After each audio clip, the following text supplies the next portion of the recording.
Watch here, Yuta Takahashi versus Rei Zhang. Azorius Control versus 4-Color Legends. Yuta Takahashi, your world champion in 2021. Everyone remembers the yatta moment I love it, my from favorite. Yuta, so maybe we'll get another one of those this weekend. Rei Zhang won the 75K in Chicago with Slogurk in deck and wanted to play some more here this weekend. Here's a look at Yuta's road to the top 8 in standard, record of 7-1 and 2, so 2 draws for Yuta. 0-2 versus our top 8, by the way. Lost to Okawa and on day 1 of competition. Let's check out Rei Zhang's road to the top 8 here as well. 8-2 in standard with 1 bye. 2-2 versus our top 8, so slightly better beat Jason Yi and Arne Huschenbett in the Swiss portion of the tournament. So that's our matchup. Tell me about these decks, Corey. Yeah, these decks are the 2 best performing decks too as far as our win percentages, Azorius Control and 4-Color Legends. I tend to like the Azorius Control aspect of this matchup a little bit more. You know, you're playing a bunch of sweepers. Temporary Lockdown's an incredible card in this matchup. Sunfall is an incredible card in this matchup.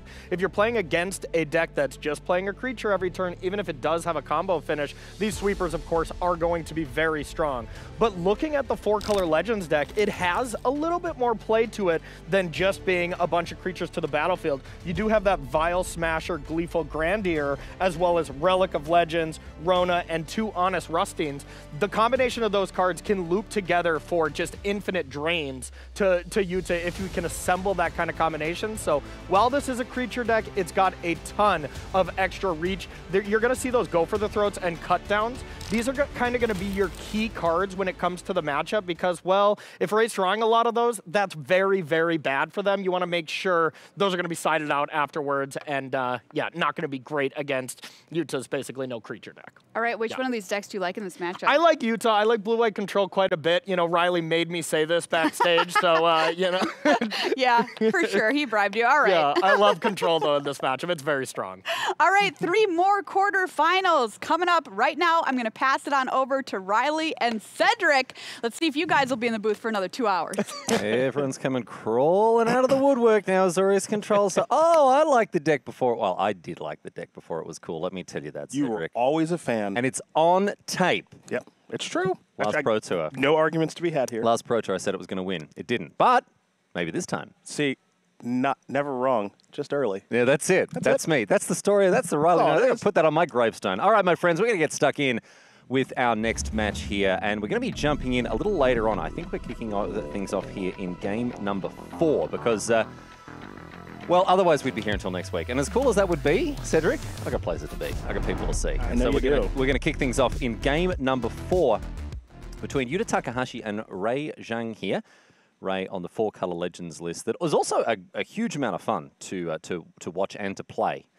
But I got that white-blue loving me deep in my bones, my friend. Let me tell you that. Well, this 4-Color Legends deck, as you did mention, is a super, super cool deck, and this is part of the reason why Rona is one of the best cards in this deck. I think one could argue the most powerful and maybe most important piece to the puzzle, as it has some fun interactions alongside other legends, of course, but also just the drawing and filtering allows you to find the cards that you're looking for to maybe put together some of the combo aspects of the strategy. Eagle-eyed viewers will, and also viewers with regular eyesight, will have noticed that we are playing this sped up because, again, there are only so many hours in the day. The quarterfinals did go on a bit long, so we want to make sure to get as much magic across to you as possible, and for that reason, we're going to speed things up here.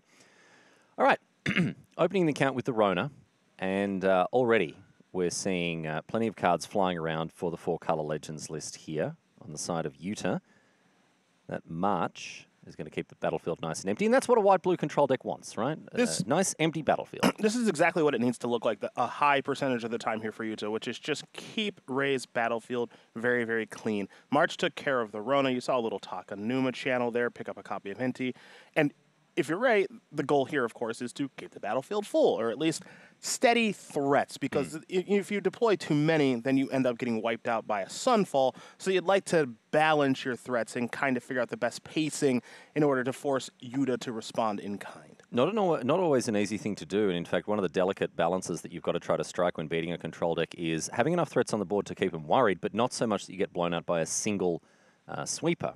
Not a very easy thing to do, and it's why we see high-impact, high-value threats really make their presence felt in post-board games. A good example of this is Sheldred, the Apocalypse, which is in Rei's hand. They don't play that in the main deck, but bringing in post-board is a nice one. If it goes unanswered, it'll take over a game. And if it goes answered, well, you know, it's just a 1-for-1, and you probably cost them a couple of points of life at least. Not the end of the world at all. Excuse me. Takahashi, as far as life total is concerned, 20-20. So if we're taking a look at Azorius control, that's of course where you want to be. Life total very, very high. Yep. We're exchanging resources. Then casting and resolving and flashing back memory deluge will allow Takahashi to pull ahead. Rei, their goal, again, is to make it difficult for Takahashi to do those things. Oh, and this is, look at this. Getting stuck in nice and early, Takahashi here with this Restless Anchorage, but Zhang's got the answer in the form of Beseiju. Now, Takahashi won't be too worried about that. Go and search up another land. Plenty of basics in the white-blue deck. But the loss of the Restless Anchorage does remove one of the win conditions that Takahashi's deck is running. And there's not many. There's not many. There's not a ton. There's not a ton. Sometimes but Mirex, Restless Anchorage, Wandering Emperor. Obviously, yeah. No, don't forget about that token from Sunfall too. Oh, very true. Yeah, the incubation tokens. Yeah, we're seeing Sunfall here. Although Urtai Resurrected has something to say about that, Cedric. I'm gonna try. This is one of those key legends in this strategy. Here for Rei. And a No More Lies from our Japanese champion here. He's going to send all of those cards to the exile zone. Those 3 creatures, 2 of them exiled by Sunfall, 1 by the No More Lies. But here's Sheldred. So this is a tidy return here from Zhang. So I'd say this is the first real test that Yuta has to endure, which is Sheldred, which of course is just going to sit on the battlefield, ding slowly but surely, potentially attacking. Depends on if Rei wants to play around a card like the Wandering Emperor, depending on how many cards Yuta does have in hand, that sort of thing. But after this exchange of resources with Sunfall and everything else that we've seen so far, now Sheldred is kind of the last thing left. And is this a puzzle that Takahashi can solve?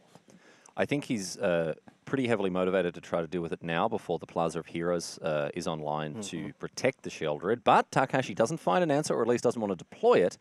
And so instead we'll see Zhang untap now. And Sheldred will go to work on life totals here. All right. Phantom Interference targeting the Slogurk here. Gonna get countered, and in comes the Sheldred.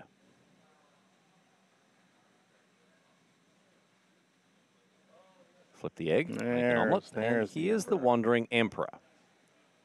Clean answer to the Sheldred.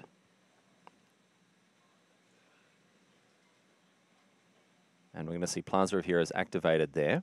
Huge assist there, I believe, from the Sunken Citadel. Yeah, Sunken Citadel is able to provide 2 mana to pay for the activated abilities of land cards. So that's one Plaza that Takahashi has fought through, but he'll have to find his way through another. And it's going to be through Field of Ruin. One thing about Takahashi's deck, access to Field of Ruin and Demolition Field, this Legends deck, of course, that Rei is playing, has a bevy of non-basic lands. Yeah. Plaza of the Heroes, one could argue, is the best of the bunch, certainly situationally so. So Field of Ruin is and Demolition Field is a pretty clean answer to that powerful non-basic. And we're going to see potentially what we saw again yesterday, where if a second Field of Ruin or a Demolition Field is activated by Takahashi, no more basics for Zhang to search out. So it just starts turning into strip mine. And it doesn't surprise you too much, given that this is a 4-color deck. Yes. Not a lot of room for a ton of basics, and a lot of the lands there are those channel lands, Numa, Beseiju, Otawara. So again, not going to be a lot of basics here for Rei. But also, with those channel lands being single color lands, it is easier to... I think against Espelucens, trying to take them off a color is quite difficult because they have just so many dual lands. Yep. Here, however, if you want to try to take the 4-color deck off one of their colors, right? Not the hardest thing in the world to do. If you're hitting the plazas of Heroes, if you're hitting those lands like the Proving Ground there, the tap for 3 different colors, especially when they're not getting a basic back, that can really add up. So that's something to keep an eye on as the game continues. Sheldred, however, still live and kicking. And it is proving to be somewhat difficult. This is a very much kind of a protect the Sheldred game that we're in now. Again, I'm curious if we're going to see Sheldred continue to attack, or is it time to maybe shift gears and have it be more of a excuse me, dare I say, enchantment or planeswalker style card where whenever your opponent draws a card, they lose 2 life. Text is the thing that you actually do care about. Now, Rei is curious about exactly what Yuta has going on in the graveyard. Most notable card down there, of course, is the single copy of Memory Deluge at this point. Interesting to see the way that Takahashi has built this deck. Azorius Control can be built in a number of different ways, and Takahashi has a very well, his interaction suite is very stack heavy. That's how I'd put it. A lot of counter spells, a lot of ways to interact with cards before they resolve. But you look at the removal suite, 4 March of Otherworldly Light, great card. Little tough against a 4-drop. Only 1 copy of Get Lost. People are still very polarized on Get Lost. I was talking to Gabe Nassif, obviously a white-blue control enjoyer himself. He didn't like the card at all. Sure. Not at all. He doesn't like it. He's main decking Destroy Evil instead. Whereas other people are playing, like Ben Stark was playing the full 4 copies of Get Lost. And it's certainly the sort of card that you want when you're facing off against a creature-heavy deck that is playing high-impact, hard-to-answer creatures. It's also very flexible against, obviously, other permanents as well, planeswalkers and the like. So here, if you can get something past Yuta's counterspells, you're in much better shape against him than you would be against someone like, say, Ben Stark, who has that hard removal. Yes.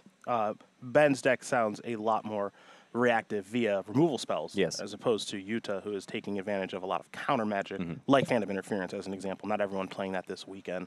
The Shieldred was, I would say, temporarily dealt with. Wandering Emperor tried to finish it off. Otawara bounced it back, and now Shielder is actually just hiding out in the hand, and now Honest Rutstein is going to be bringing something back too. So the thing about this Legends deck that maybe some players do know, maybe some don't, but certainly Rei does, is that you can settle in for a long game with this deck against decks that do like to play a little bit of a longer game, like Azorius Control, because you do have Honest Rutstein, you do have Slogurk, Otawaras, Caverns make your spells uncounterable, Takanuma to bring cards back. Like, you can really kind of go, let's go a couple of rounds here and see how things do go. Deduce the play there for Yuta. That's one of the better draw spells we've had recently. Think back to cards like Glimmer of Genius, and I would say Deduce is a fair bit better than the old 4-mana draw 2 instant cards. Yeah, different strokes for different folks, right? Because we're talking about an energy format with Glimmer of Genius. Maybe that energy stuff was a thing that mattered. Glimmer stuck around for a lot long. Glimmer's played in Modern for a while there. Yeah. And just as a more efficient 4-mana draw spell. Obviously, Memory Deluge is now, that sees quite a bit of play. Setting the standard these days. But I really like Deduce, the fact that you can split up the payments like the old card Think Twice. Yeah, I was going to say it's got some real Think Twice vibes. A card I would never cast. Well, no, ever. And there you go. It just goes to show that you and I we're different in our own ways. And we've got Memory Deluge now being flashed back from the bin for 7 mana. And this is the sort of thing where Yuta Takahashi's hand will now look so much better than it did a couple of turns ago. Yes, ideally, Memory Deluge via flashback is going to be particularly cooperative when you get to look at that many cards. And you and I have talked about a little bit how blue-white, there's no Sphinx's Revelation in this format. I think it's probably for the best, if we're being honest. Well, it depends who you ask. Yeah. But Memory Deluge... Asking me? So I got some thoughts. Yeah. I got some thoughts. No. Memory Deluge and Flashback is kind of Azorius Control's version of Sphinx's Revelation as far as this particular standard format is concerned. The blue deck is always looking for just kind of a card drawing spell that puts them over the top to bridge into the late game and win it that way. But Rei is continuing to make this tough because continuing to just have plenty of threats and we're going to see Field of Ruin activations and stuff. But give it to me. Here it comes. Takahashi is going to Field of Ruin, the Zeotora's Proving Ground, and Zhang doesn't even bother searching because they know. No basics up in there. Ooh.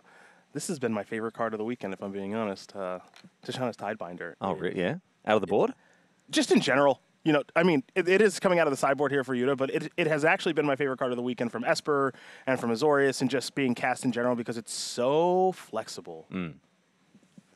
Yeah, there are a lot of triggers you can and abilities you can stifle in this format that end up being really impactful. And the fact that for as long as it sticks around, it turns Magic cards into blank pieces of paper. It's very, very useful card. But it's had a pretty high impact across the weekend. It has. It has been quite good, and I don't expect that to change anytime soon.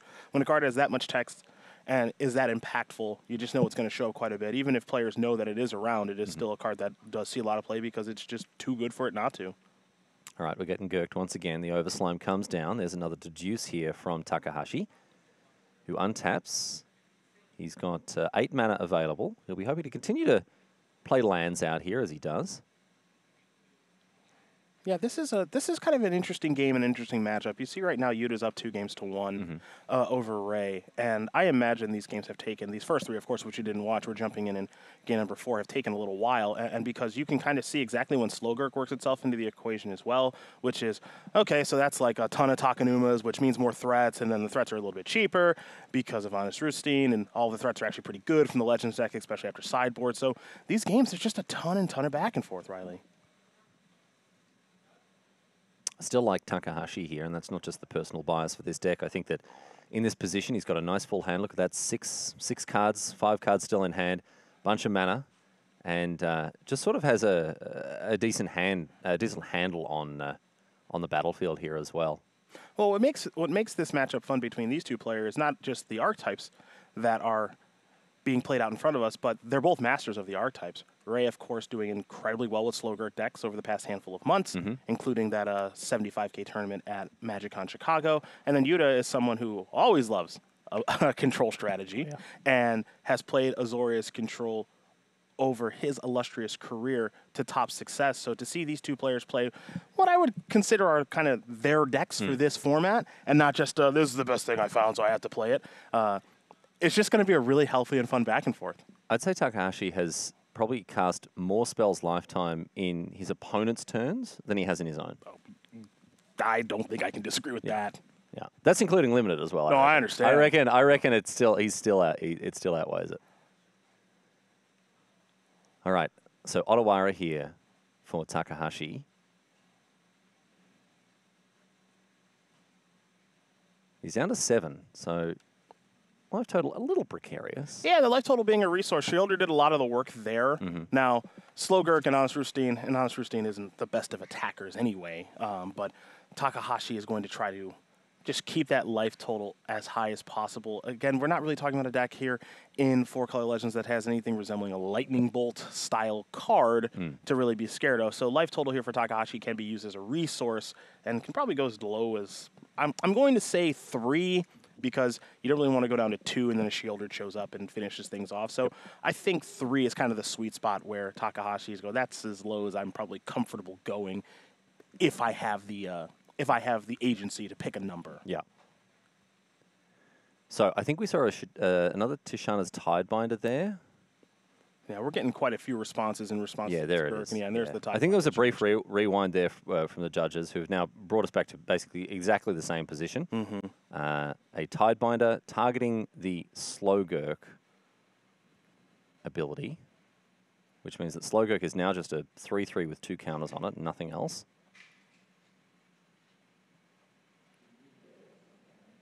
But is this a Takanuma trigger that we're halfway through resolving? Yes, it is. is. Well, yeah, okay. Right. Otawara bounces the Tidebinder back to hand. That was all done in response to that Otawara there. Yeah, it makes a little more sense now.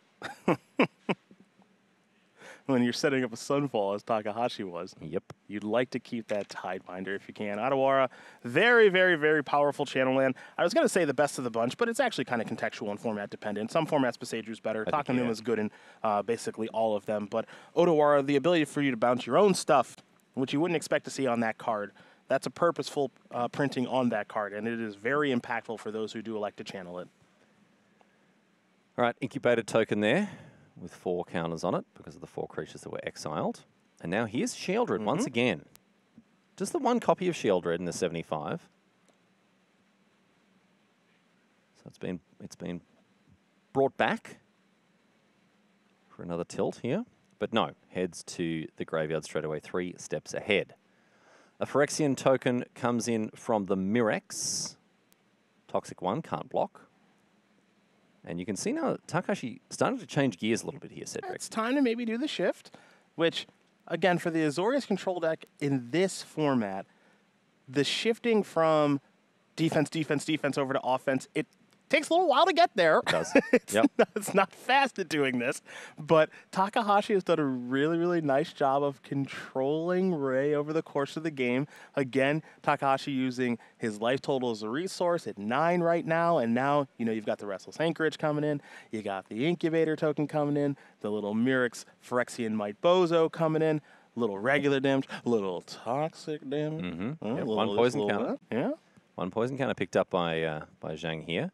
Honest Rutstein going to have its trigger countered by the Tidebinder, which we knew was in hand. Oof. And then, the Goose gets eaten up by the No More Lies.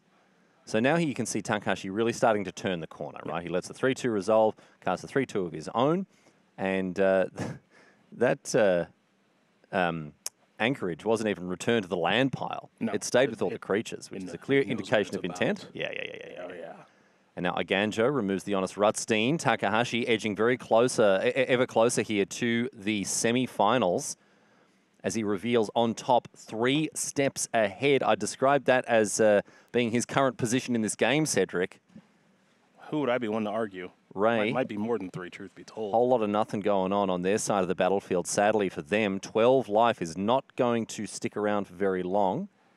And we're in the situation now where Rona is not a card that plays defense excellently, but also Rei is behind and Takahashi is now trying to finish. Yep. And we can see the 4-4 getting in the sky, the 3-4 getting in. The 3-4 getting in the sky, 4-4 on the ground, 3-2 as well. These Might tokens can be blocked profitably by Rona, but that's not what Zhang is looking to do here in order to try to win this game. Blocking 1-1s with a 1-3 is not a winning strategy when you're taking that much damage. Rei goes down to 1 life. 1 life here. Can the 4 Color Legends player find a way back in? Don't forget, there is a counterspell in Takahashi's hand in the form of 3 steps ahead. Rona, draw discard. I sense we are very close to the end of this game and indeed this match. Zhang is going to have to find something extremely special to get across the line here. Because Takahashi, all the mana in the world. This comes the Urtai Resurrected to the Rona there. And at least 1 counterspell, maybe more. I think Takahashi's still on 5 or 6 cards. I mean, there's at least 2 running around there. Maybe it's just 2. Yeah, well, we know there's a 3 steps ahead, and we know there's an Attakar waste from the map. So at the very least, there's 2 cards. At the very least, maybe 2. Maybe it's just 2. One of them's really good. The other one doesn't matter that much. But I will say, regardless of the cards in hand here for Takahashi, this has been a beautifully navigated game. Yeah, it really, really has been. Yeah, showing a really masterful sense of timing, knowing when to be on the defense, knowing when to start turning the corner, try to get in the offense. And now we're going to see Slowgurk untap Rona. But this may be enough for Yuta Takahashi to pull the trigger. And we might be seeing something very special here. We might be seeing 3 steps ahead cast for the full 8 mana. Or is it just going to be 5? I think it's the full 8. This is the full 8. Make a copy of the make a copy of this Tushana's Tidebinder. Counter copy Dordu. All right, a response here from Zhang. Urtai untap. Okay. That's a untap trigger on the good. It's a good response. All right, so that's going to counter the 3 steps ahead. Untap trigger on the stack. Zhang draw discard with the Rona trigger, as they've said, on the stack. Slowgurk is still on the stack here at this point as well, it's worth mentioning. So Zhang did have the answer there to the 3 steps ahead. And that would put Rei 1 step ahead. Yeah, or still 2 steps behind. Such a long Actually. Okay. Table Charlie, match is over. And that looks like it's going to be it. Should be good matches for me. That's going to be it. Yes, Rei Zhang concedes the game and indeed the match. And Yuta Takahashi wins the quarterfinal and will be heading to the semis here. The Fairy Master picking up another win. Salutations to Rei Zhang, who played a blinder all weekend. And look, no shame in falling to a player of this caliber. And very excited to see more of not only Rei Zhang in the future, but also this 4-color Legends deck that has really put on a hell of a show whenever we've seen it. The deck has been excellent all weekend long. It was not the most played deck, of course. We know that that was Esper mid-range, but this 4-color Legends deck is breaking out here this weekend. I'm very interested to see exactly the progressions of how it moves forward past this tournament and tournaments over the course of the spring and the summer. But it pains me to say, Azorius control might. No, I can't say it. Music to my ears. No, finish your thought. Come on, that's all good. We got time, man. I heard a rumor. Yeah. I heard a rumor that we have. Is there an interview with someone that's not me? You got stuff you want? Have you got share opinions you want? I'm getting cut off my headset. No, okay, it's not happening at all. But my friends, we do have Ailey standing by with the winner of that match, Yuta Takahashi. So let's hear from the Fairy Mastermind himself. The Fairy Mastermind does it again. Congratulations, Yuta Takahashi. How did that matchup go? Such a grinding game, like 50 or how many I played? 1 hour, 2 hours? Yeah. At first to say, Rei is innovative deck constructor. Huge respect to him. Yeah, he played well. Yeah, so much fun. Awesome. Looking forward to the semifinals now. You're either going to be up against Boros Convoke or the 4-color Legends. Which would you prefer to face? I want to battle both fine, yeah. Okay. And practice a lot, yeah. Okay. So hopefully Boros Convoke for Yuta Takahashi. Best of luck in the semifinals. We look forward to seeing you play. Well, we're going to come back and find out who else will be joining Yuta in the semi-final. We've got Anna Huschenbetz facing off against Lucas Ducau. That's coming up after this.